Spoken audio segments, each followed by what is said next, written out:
This is the one and only Wolfgang Amadeus. This is set in the West. This is not AI. This is actual footage of the Supernatural Car Club. This was in L.A. Let's say, in the early 70s. Now look at bro right here. Well, I don't know if that's bro, sis. I don't. This dude. What are you wearing? And yeah. I just had to say, let me bust this out and let me kind of go over a few things when it comes to car culture and why car culture is so important to the West Coast, especially LA.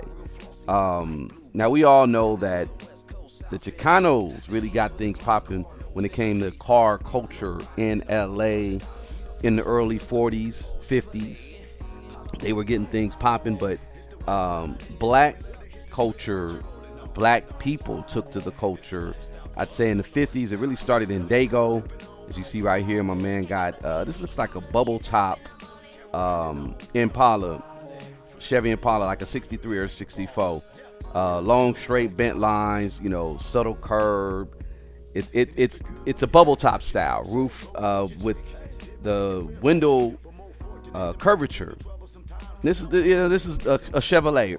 This was something that a coveted car, bro. Like everybody wanted a 6'4" Impala. Everybody in hip hop. Look at this fool. He over here dancing like Rewind. You know what I'm saying?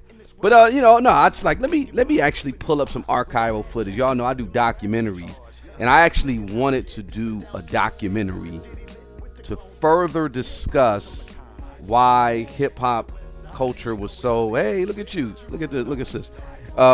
Why hip hop culture, West Coast hip hop culture, is so why we gravitate to the car club, the car culture. You get what I'm saying?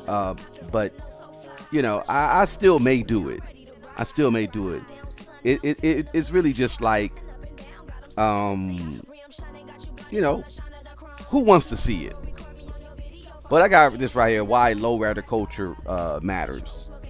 And I'm just talking just in general about lowrider culture. So, lowrider, it's more than the cars. It's more to lowriding than the cars. It's the identity, it's rebellion, it's the craftsmanship, it's the community. So we didn't just adopt the lowriding culture. We invented a lifestyle. And it's everybody globally rocks with lowrider culture, long before hip hop. Car clubs were the original social networks for black and Latino Chicano youth. So lowriders, it began in the 40s and 50s in LA and San Diego amongst Chicano communities, customizing Chevys. This is after World War II. They had prosperity, you had returning veterans, you had a lot of things going, and that equals money, mechanical skills, creativities. So they started customizing the cars, and it became an outlet for young men who were shut out of traditional spaces to shine. Hydraulics, they arrived in the late 50s and 60s, and this is because of the junkyard airplane parts. The first cars that could hop. You know what I'm saying? The first cars that can hop. That is what we got in this right here. This car right here. That was that was another Chevy. Definitely was a Chevy. And the Dukes. People forget about the Dukes in San Diego in the early 60s. There's one of the first car clubs that was predominantly African American in San Diego. They're known for their builds. Look at this car hopping. That's what I'm talking about. They were known for their clean builds, their community ties, and they were like the first to organize some of the first car meetups. You also had the Majestics. That was a San Diego chapter. The Majestics became a legendary LA and San Diego chapter. One of the earliest places where black participation was strong. You have the Road Kings, another black-led car club in Southeast Dago and in Lincoln Park area. They're known for parades, cruising through Imperial Avenue, showing their cars, early show competitions. But San Diego was a military town, so you had a lot of black servicemen. They brought mechanical expertise. The veterans organized discipline, and they structured the car club. The culture spread it quickly throughout the bases. You get what I'm saying? So this is what made it unique, though. L.A., they built the lowriders with the style over speed. You know what I'm saying? It wasn't about how fast it could go. It was about how it hopped, how it looked, the paint, the chrome, the hydraulics.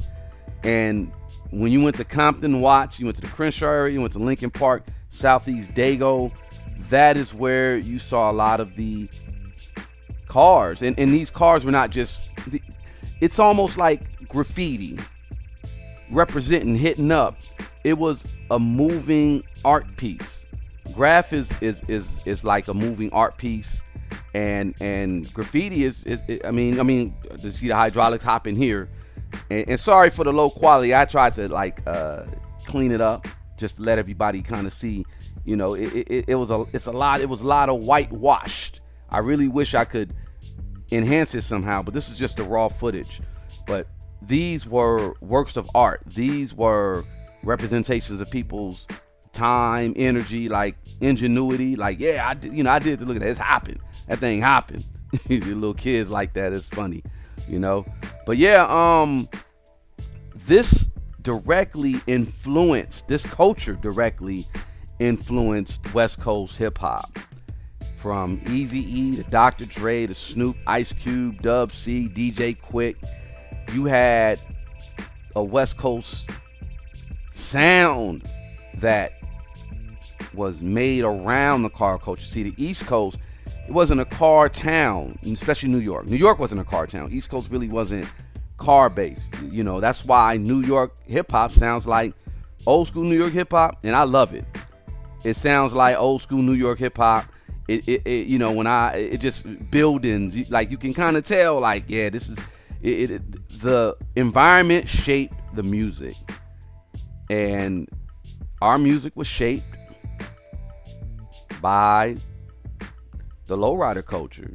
Slow, heavy bass, funk samples, laid back delivery, riding music. Hip hop literally matched the vibe of sitting in a 63 Impala going down Crenshaw.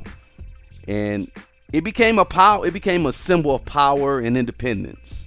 In the 80s and 90s, the Lowriders was like the black version of the Wall Street's luxury cars.